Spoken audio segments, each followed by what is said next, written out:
Aujourd'hui, vidéo très courte, mais sujet très important. Je vais t'expliquer pourquoi baisser tes prix va te coûter plus cher que tu ne le penses.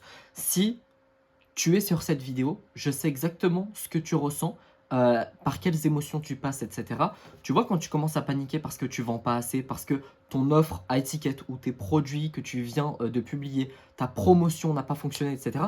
Je vois très bien ce que ça fait. Tu commences à dire, putain, mais en fait, tout est parfait. Le seul truc qui doit merder quelque part, c'est mon prix. Donc je vais le baisser. Grosse erreur. Grosse erreur. Quand tu ne vends pas autant que prévu, la pire chose que tu puisses faire, c'est de baisser tes prix.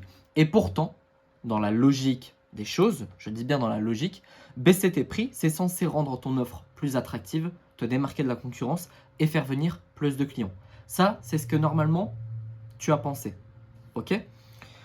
Le truc, c'est que baisser tes prix, ça ne va pas résoudre le vrai problème. Ok? Et moi, je vais te donner plein de méthodes pour que tu n'aies pas à baisser tes prix. Et surtout, vraiment, ne le fais jamais. Ok? Ne baisse jamais tes prix. Je vais t'expliquer d'abord pourquoi la baisse de prix, ça va te coûter très cher. Premièrement, tu vas dévaloriser ton offre, et toi au passage d'ailleurs. Ton offre ne vaut pas autant que ce que tu prétends. Ça, c'est ce que les prospects vont se dire. Les gens associent souvent un prix bas à une qualité faible. Et là, je vais te donner un exemple concret. Imagine que tu es coach sportif et que tu proposes une séance à 20 € alors que tes concurrents le facturent 60. Moi, perso, je vois que le prix moyen est, je sais pas moi, à 100 balles. Si le gars vend à 20, je n'achète pas. Ok? Les prospects vont se poser des questions. Pourquoi ce coach est-il 3 fois moins cher? Est-ce qu'il manque d'expérience? Est-ce que son service est de moindre qualité? Tu offres peut-être un service exceptionnel, mais le prix bas crée un doute sur la valeur de ton expertise. En fait, dès la première conséquence, ça va être ça. Okay, donc ça va être une conséquence négative. Il n'y a rien de positif à baisser ses prix. Et donc là déjà, si tu vends par exemple du coaching, et que les gens savent que tu es moins cher que les autres, ils vont même pas prendre d'appel. Ok? Moi, ça me fait marrer quand il y a des prospects qui, on parle de mon accompagnement, j'annonce le prix, blablabla, et ils me disent, ouais, mais lui, il vend à 500 balles.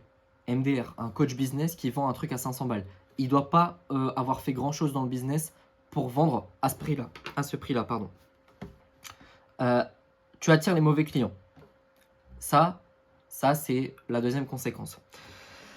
Les clients attirés par des prix bas sont toujours les plus chiants. Ils sont souvent moins engagés, plus exigeants et veulent toujours obtenir plus pour moins. Ça, c'est la vérité.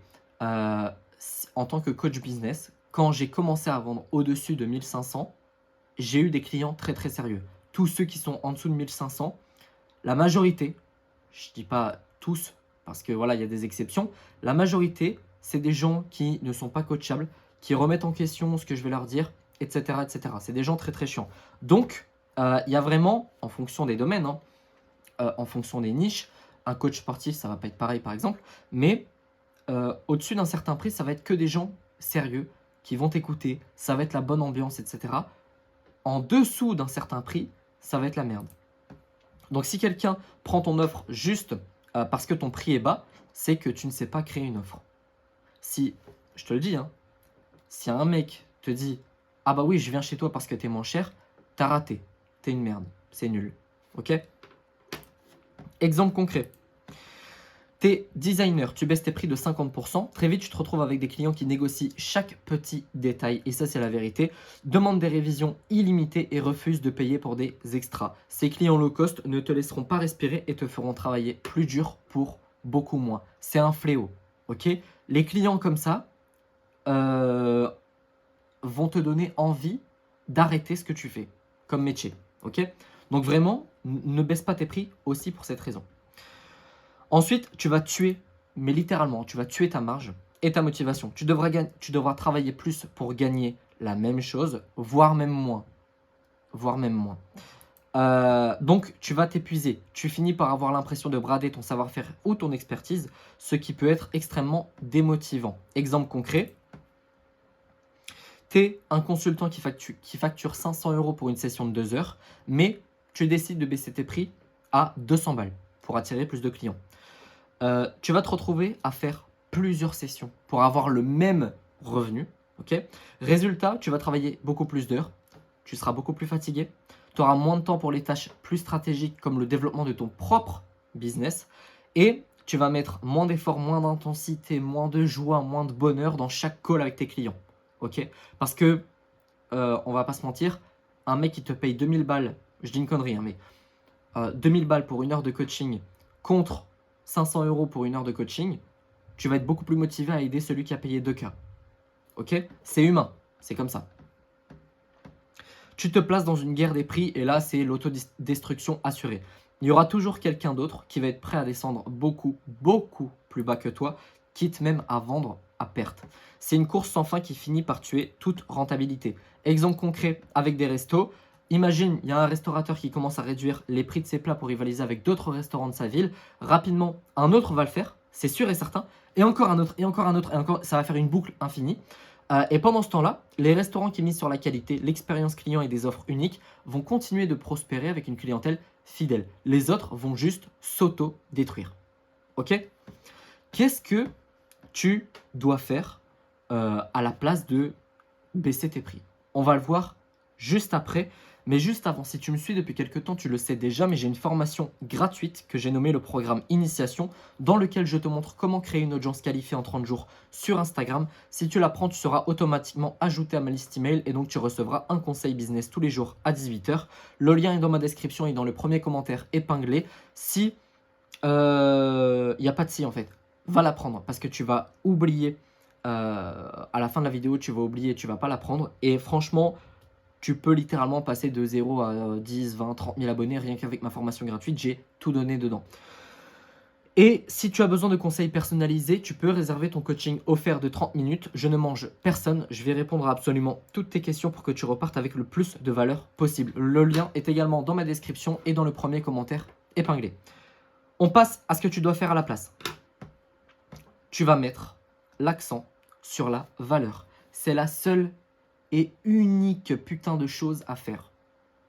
Ok? C'est le seul truc sur lequel tu dois te concentrer. Valeur, valeur, valeur, valeur. Tu rajoutes des choses, tu rajoutes des choses. Je vais aller dans le détail. Au lieu de baisser tes prix, tu te concentres sur la valeur que tu offres, que tu proposes. L'objectif, c'est qu'il y ait 3 changements. La perception de la valeur. C'est-à-dire que la personne, ton prospect, doit se dire « j'investis, je dépense pas ». Ok? C'est un investissement pour lui. Pas en termes, par exemple, moi je suis coach business, donc on pourrait se dire, ouais, c'est facile, Martin, le mec met 500, il repart avec 1000, par exemple. Non, même pour les coachs sportifs, le mec investit 500, il investit dans un programme qui va lui permettre d'avoir un corps magnifique, son corps de rêve, ok? C'est un investissement, c'est pas une dépense. Une dépense, ça sert à rien, d'accord?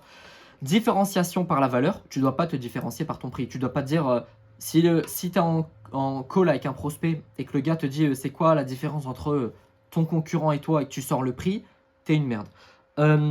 Attirer les bons clients. Ils doivent te choisir car ils ne doivent pas te choisir car tu es le moins cher. Ils doivent te choisir car ton offre est meilleure. C'est indispensable. Ok? Si quelqu'un te choisit parce que tu es moins cher que ton concurrent, ça va être un client de merde. Tu vas passer des moments de merde. Maintenant, comment on fait pour ajouter de la valeur à ton offre? La première chose, ça va être la promesse. Est-ce que tu es sûr que ta promesse, elle claque sa mère? Est-ce que tu es sûr que ta promesse, elle envoie, elle fait rêver, sans non plus passer pour un vendeur de rêve? Attention. Mais il faut que ça claque. Il faut que ça envoie. Ensuite, la personnalisation de ton offre pour qu'elle soit adaptée à tes prospects. Donc, tu dois te spécialiser. Tu peux pas dire « je suis coach sportif ». Non. Je vais t'aider à perdre du poids. Ok, qui? Pour les hommes. Ok, grâce à quelle méthode? C'est quoi le blocage que tu vas enlever dans ta promesse, par exemple? Je vais t'aider à perdre 5... Enfin, j'aide les hommes à perdre 5 kilos, les hommes gras, par exemple, à perdre 5 kilos en 3 mois sans se priver de chocolat grâce à la méthode non. Ok? Ça peut être déjà de la personnalisation. Ensuite, tu vas ajouter du one-to-one. Normalement, tu le fais déjà si tu es au début de ta carrière de coach. Ajoute des sessions personnalisées. 1, 2 fois par semaine. Ça... En fait, la valeur perçue d'un coaching en one-to-one sera toujours supérieure à celle d'un coaching en groupe. C'est normal. Améliore ta preuve sociale. Si tu n'en as pas encore, ça va venir au fur et à mesure. Aide des gens gratos. Ça peut peut-être t'aider. Mais l'objectif, c'est que quand tu pitches ton offre, tu aies des exemples. Ok? L'objectif, c'est de dire, bah voilà, lui, il a fait ça, tu peux faire pareil. Elle a fait ça, tu peux faire pareil. Et en fait, ça va, les prospects auront beaucoup plus de confiance en toi. Ajoute tout ce que tu peux. Quand je te dis tout, je l'ai bien marqué en majuscule. Ça veut dire tout. Des documents. Des documents, peu importe. Ça peut être des tips, ça peut être, je sais pas moi, si t'es coach sportif, éventuellement des études scientifiques qui sont un petit peu secpatisées pour que le mec comprenne bien. Ça peut être des checklists. Des checklists, tu peux vraiment en faire à l'infini pour tous les sujets. Des tableaux Excel. Par exemple, je sais pas moi par exemple, je vais donner un tableau de comptabilité. Je vais donner un tableau de prospection. Je pourrais même éventuellement faire un tableau d'analyse de réel. Ok, un tableau d'analyse des appels de vente, par exemple. Et je peux faire plein de trucs pour en fait améliorer mon offre. Et plus je vais mettre de choses qui sont utiles, ok, faut pas mettre de la merde. Plus je vais mettre de choses qui sont utiles, plus la valeur de mon offre va augmenter. Et admettons, je vends à 2000 euros, sans par exemple, sans aucun document, checklist, tableau Excel. La personne, quand je vais lui pitcher mon truc, elle va se dire, ok, ça vaut 2000 balles. Le pire, c'est qu'elle pourrait se dire, ça vaut 1500, il me le vend 2000. Maintenant, si j'ajoute tout ça, et que j'ai pas encore annoncé mon prix, et que je lui dis, voilà, à ton avis, ça vaut combien? Si elle me dit 3000, même 4, 5, et que je lui sors, bah non, c'est 2000, c'est gagné. Ok? Ton objectif principal doit être que la valeur perçue est plus élevée que la valeur réelle de ton produit. Tout simplement. C'est ton seul objectif. Et ensuite, tu peux aussi proposer des garanties. Moi, je suis pas fan, mais ça dépend de ton business. Parce que en fait, ça dépend aussi de tes élèves. Si ton élève, tu es censé avoir des gens sérieux parce que ton prix est haut, ton offre est carrée, tu as qualifié le prospect et tout avant, mais au final, il fait de la merde, et qui te fait chier pour la garantie, ça va être chiant. De toute façon, il y a une garantie légale de 14 jours. Okay, le mec peut se rétracter au bout de 14 jours tout le temps. Mais proposer des garanties en mode de résultat, si tu fais pas tant de chiffre d'affaires, je te rembourse, plus je t'envoie 500 balles, non. Pas de ce genre de garantie-là. C'est de la merde. Bref, j'espère que cette petite vidéo t'a plu. J'espère que je t'ai empêché de faire une grosse bêtise.